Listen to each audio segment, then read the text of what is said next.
No vivimos para ganar el amor del Padre. Ninguna cosa que usted pueda hacer o que yo pueda hacer te hace ganador del amor del Padre. ¿Cómo nos cuesta a nosotros entender lo que Cristo hizo? Porque no es nada de lo que yo hice lo que vale el esfuerzo de lo que Él hizo, porque Él lo hizo usando su fe para que yo hoy pueda entender que usó su fe para darme a mí el privilegio de entender que ahora yo vivo por la fe del Hijo de Dios.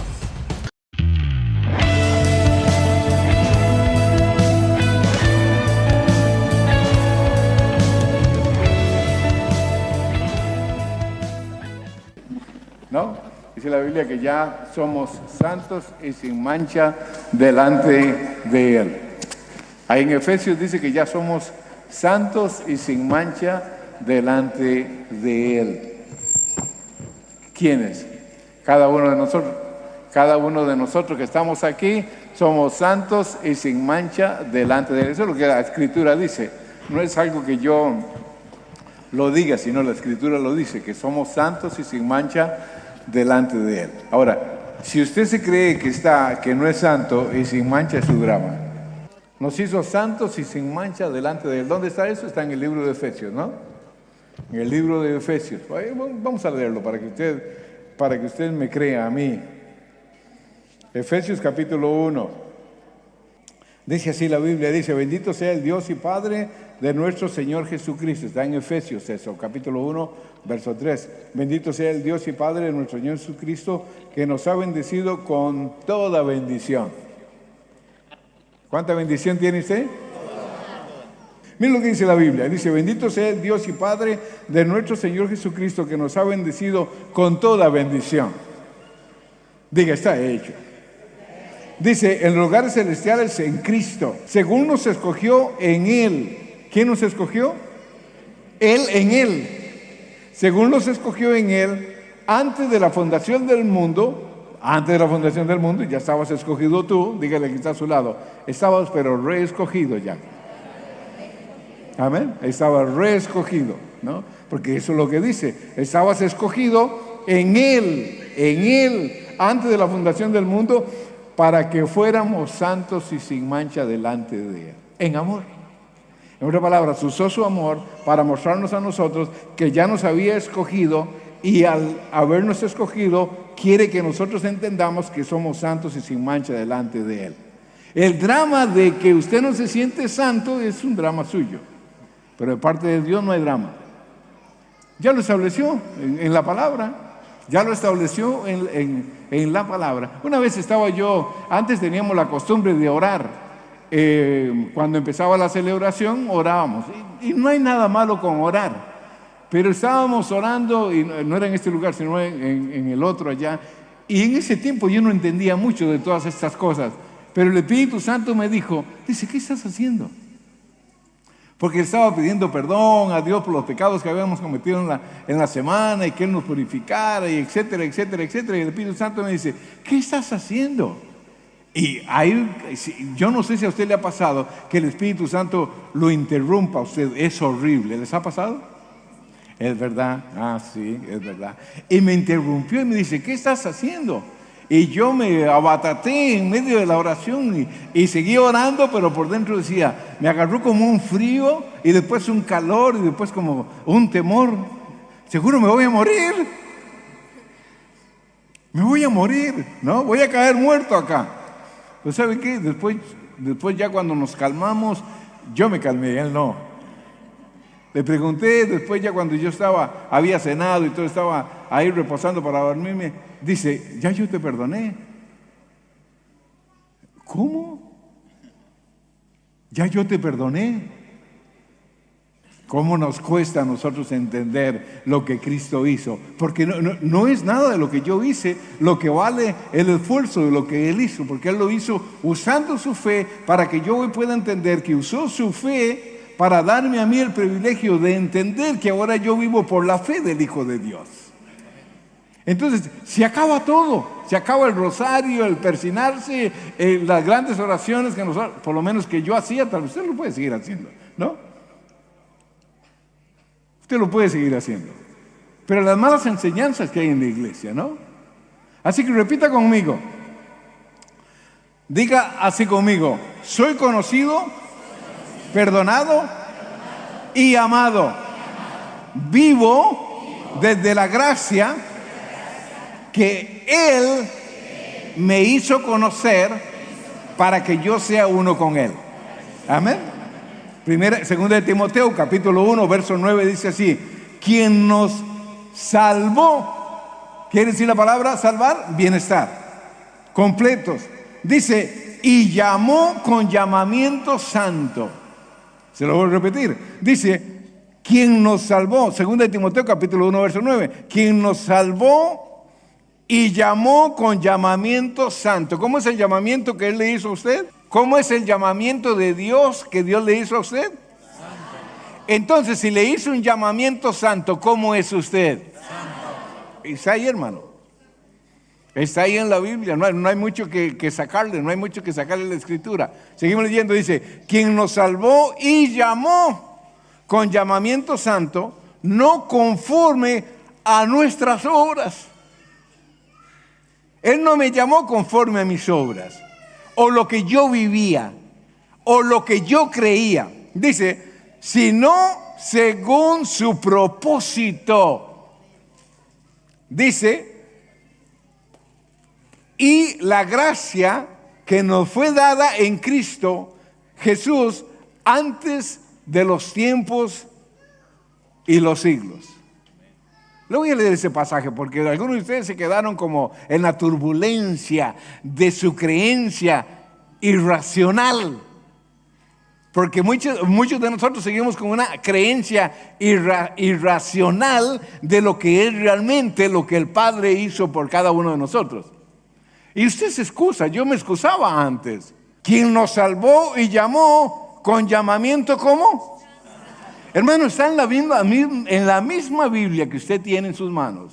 Si usted abre la Biblia ahí en segunda de Timoteo 1:9, este versículo está ahí, pues yo se lo estoy leyendo de una de las Biblias más tradicionales de acá de Latinoamérica, que es la Reina Valera.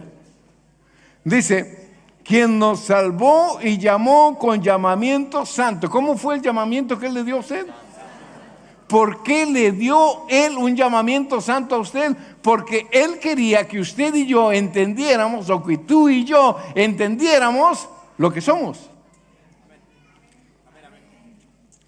Dice, no conforme a nuestras obras, nuestra forma de actuar, nuestra forma de creer, nuestra forma de manejarnos, sino según su propósito y la gracia que nos fue dada en Cristo, según antes de los tiempos de los siglos. Amén. Qué tremendo eso, ¿no? ¿Cómo es su llamamiento que Él le hizo? Es santo. ¿Cómo fue el llamado de Dios para usted? Santo. ¿Para ti? Santo. A ver, ¿cómo fue? Santo. ¿Por qué dice en Efesios que nos llamó también? Dice, para que fuéramos santos y sin mancha, o seamos santos y sin mancha. Fuéramos pasado, aún fuéramos presentes también en el sentido de que usted es santo. No importa qué, no importa lo que usted diga, no importa lo que su vecino diga. Dice, quien nos llamó con llamamiento santo. ¿Cómo nos llamó? ¿Cómo nos llamó Él? A través de Cristo. No conforme a nuestras obras, sino según su propósito y la gracia que nos fue dada en Cristo Jesús antes de los tiempos de los siglos. ¿No? Diga conmigo, no vivo para ganar el amor de Dios. Vivo desde el amor de Dios que ya lo recibí. No vivo para ganar el amor de Dios. Porque si usted viviera o nosotros viviéramos para ganar el amor de Dios, viviríamos por obras. No vivimos para ganar el amor del Padre. Ninguna cosa que usted pueda hacer o que yo pueda hacer te hace ganador del amor del Padre. Porque no es por lo que nosotros hacemos que ganamos el amor del Padre. No, vivimos desde ese amor que recibimos. Entonces repita conmigo, no vivo para ganar el amor de Dios. Vivo desde el amor de Dios que ya recibí. Diga, no camino por condenación, camino por gracia, que me hizo totalmente nuevo. Diga, no soy el resultado de mis errores, Soy el fruto de su elección eterna. Eres el fruto de la elección eterna de Dios, hermano. No eres el resultado de tus errores. Ahora, si usted quiere seguir viviendo en sus errores, siga viviendo en sus errores. Si usted quiere vivir por sus errores y creer que vive esa clase de vida, siga viviendo así. Pero yo no, ¿por qué? Porque yo tuve un encuentro con el amor del Padre y el amor del Padre me llevó a mí a entenderlo a Él y al entenderlo a Él entendí su gracia y al entender su gracia empecé a vivir una vida totalmente diferente. Es la misma que usted vive. Dígale al que está a su lado, es la vida que vivimos. Exactamente. Entonces, no soy el resultado de mis errores porque ya no hay errores en mí. ¿Que cometo errores? Claro que sí. Pero ningún error que yo pueda cometer me roba a mí de lo que el Padre piensa de mí. Ningún error. Yo soy el fruto de su elección. Miren lo que dice Romanos capítulo 8, verso 1. Dice, ahora pues ninguna condenación hay para los que están en Cristo Jesús. Ahora, si nosotros que estamos aquí no andamos conforme al Espíritu porque somos recarnales, hermanos, entonces vivimos en condenación todos. Y de hecho, usted viviría en condenación porque sigue viviendo en la carne. Ahora, está hablando del pecado, apóstol, está hablando del pecado ahí. Es que ya no hay pecado. Que usted pueda seguir cometiendo pecados, sí, yo no digo que no. Pero según la Biblia ya no hay más. Dice que lo borró para siempre. Y tiene que ser borrado de su conciencia o de nuestra conciencia para que nosotros entendamos de que ya no tenemos que andar haciendo macanas, ¿no? Diga conmigo, no soy mi pasado. Soy el sueño del Padre hecho una realidad aquí en la tierra. Está en la Escritura eso. Efesios capítulo 2, verso 10 dice, somos hechura suya. Diga conmigo, somos hechura suya, creados en Cristo para buenas obras, las cuales Él preparó de antemano para que hoy usted y yo podamos caminar en eso, o anduviéramos en ellas. Amén. Qué tremendo. Ahora miren lo que dice en 2 Corintios capítulo 5, verso 21. Dice así, el que no conoció pecado, por nosotros lo hizo pecado para que fuéramos nosotros hechos justicia de Dios en él. Se lo vuelvo a leer otra vez. Porque estos versículos, aunque yo se los puedo leer a ustedes un montón de veces, todavía en el estado irracional del pecado que nosotros tenemos, nos olvidamos. Y nos vamos a casa y estamos comiendo y porque mordimos la galleta mal, decimos, pequé. Galletón.